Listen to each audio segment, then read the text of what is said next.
সংবাদ বন্ধুসকল যে আমি টংকেশ্বৰ ৰাভাই যেটো যোৱাকালি ঘোষণা কৰিলে সেই ঘোষণাত আমি খুব শিক্ষক সন্থাই আমি দুখ পাইছোঁ কাৰণ তেখেতে নিজে 6 লাখ টকা দিম বুলি আমাক কৈছিলে বৰ্তমানলৈকে অনুমোদন হোৱা বুলিও কৈছিলে তেখেতে কিন্তু এতিয়ালৈকে আমাক 6 লাখ টকাটো দিয়া নাই কাৰণ আমাৰ শিক্ষকবিলাক আশাবাদী আশা কৰি আছিল এতিয়াও খবৰ কৰি আছে যে আমাৰ 6 লাখ টকাটো কেতিয়া দিব কাৰণ দুখীয়া শিক্ষকবিলাকে আমাৰ ভেঞ্চাৰ স্কুল দৰমহা পোৱা নাই তেখেতসকলে চক পেঞ্চিলৰ পইচা এটা দিলে তথাপিও কিছু সকাহ পালেহেঁতেন কিন্তু অনুমোদন হোৱাৰ পিছতো তেখেতে আমাক পইচাবিলাক দিয়া নাই আৰু শিক্ষকবিলাকক অপমানিত কৰিছে তাৰ বাবে আমি ঠিকা দিছোঁ আৰু খুব বেয়া পাইছোঁ আপোনালোকক ধন দাবী কৰা বুলি অভিযোগ কৰিছে আপোনালোক ধন দাবী কৰিছিলে নেকি আমিতো ধন দাবী কৰা নাই কি অভিযোগ কৰিলে আপোনালোকক তেখেতে কেনেকৈ কৰিলে তেখেতৰ নিজৰ মনৰ ইচ্ছা গতিকে তেখেতক আমি ধন দাবী কৰা নাই আমি দৰখাস্ত আকাৰে তেখেতক কৈছিলোঁ যে কোৱাৰ লগে লগে তেখেতে কৈছিল যে কিমান টকা লাগিব তে 6 লাখ টকা আমি দি দিম সেই 6 লাখ টকাটো অনুমোদন হোৱা বুলিও কৈছে ইতিমধ্যে বেংক একাউণ্ট গোটেইখিনি আমাক খুলিবলৈ দিলে জমাও দিয়া হ'ল স্কুলৰ লিষ্টো দিয়া হ'ল কিন্তু এতিয়ালৈকে সেই টকাখিনি আমাক দিয়া নাই এতিয়ালৈকে দিয়া নাই আজিও দিয়া নাই টকাটো নমস্কাৰ সাংবাদিক বন্ধুসকল আজি আমি অপ্ৰাধিকৃত ৰাভা হাছং এৰিয়াত থকা বিদ্যালয়খিনি আমি আজি যোৱাকালি যিটো ৰাভা হাছং সাহিত্য পৰিষদৰ অন্তৰ্গত টংকেশ্বৰ ৰাভা মুখ্য কাৰ্যবাহী সদস্যই তেখেতে যোৱাকালি যিটো সংবাদ মেল কৰি বিদ্যালয়সমূহক কিছু এটা বিতৰ্ক তেওঁ আমাৰ মাজত ঠেলি দিছে যে আমি যেহেতু ৰাভা হাছং এৰিয়াৰ অন্তৰ্গত আমি বিদ্যালয়খিনি তেওঁৰ ওচৰত আমি গৈছিলোঁ কাৰণ তেওঁ এৰিয়াত যেহেতু এই বিদ্যালয়বিলাক আছে গতিকে আমি ৰৈ যোৱা বিদ্যালয়খিনিয়ে তেওঁ অপ্ৰাধিকৃত বিদ্যালয়সমূহ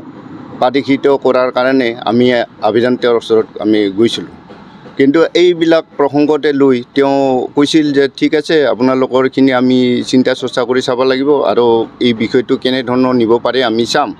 তাৰপিছত আমি এনেকুৱাকৈ মোটামুটি প্ৰায় 3টা বছৰ আমি অহা যোৱা কৰাৰ পিছত তেখেতে মাজতে আমি আৰু এটা কথা চিন্তা কৰিলোঁ যে আমি অপ্ৰাধিকৃত বিদ্যালয়সমূহে আমি তেওঁৰ ওচৰত আমি এখন আবেদন কৰিলোঁ যে আমাক বিদ্যালয়বিলাকৰ কাৰণে আমাক কিবা এটা আমাক অনুদান এটা দি বিদ্যালয়বিলাক এটা সকাহ দিয়াৰ কাৰণে আমি আবেদন কৰিছিলোঁ কিন্তু সেই আবেদনৰ ভিত্তিটোত আমি তেখেতৰ পৰা যিটো যোৱাকালি যিটো ক'লে যে তেওঁ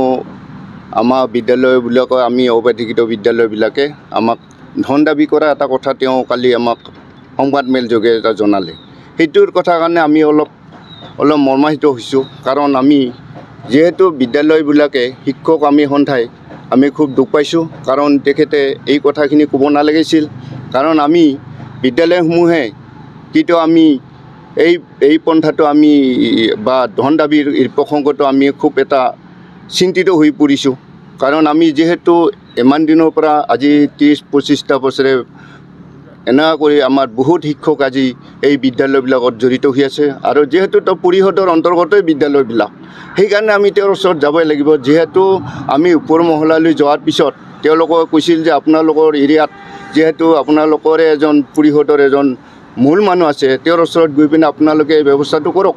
সেই বুলি কোৱাৰ কাৰণে আমি তেখেতৰ পৰা আমি আবেদনৰ যোগেদি তেখেতক কৈছিলোঁ যে আপোনাৰ ওচৰত আহিব দিছে আপোনাৰ এনেকুৱা ধৰণৰ কৰি আপুনি বিদ্যালয় পৰিষদৰ যিখিনি বিদ্যালয় আছে সেইখিনি ব্যৱস্থাটো আপুনি কেনেধৰণৰ আমাক কৰিব পাৰে সেইটো লৈহে আমি আগবাঢ়িছোঁ গতিকে এই ক্ষেত্ৰত আমি যিটো এটা প্ৰসংগ যিটো উলিয়ালে যে আমি ধনৰ সংক্ৰান্তত যিটো কথা ক'লে আমি তেখেতক এই ক্ষেত্ৰত আমি ধন দাবী কৰাৰ ক্ষেত্ৰত আমি ঠিকা দিছোঁ কাৰণ আমি শিক্ষক সমাজে এইটোত আমি পক্ষপাতী নহয় গতিকে মই আশা কৰিছোঁ আজি এই সাংবাদিকৰ বন্ধুৰ যোগেদি আমি আজি তেখেতৰ স্পষ্টীকৰণ দিলোঁ যাতে আমাক এই কথাটো যাতে তেওঁ উঠাই লয় খবৰ মানে এনি লাইভ 24/7 আৰু এনি লাইভ ডিজিটেল যিকোনো খবৰৰ বাবে যোগাযোগ কৰক 9387734920 আমাৰ এই নম্বৰত।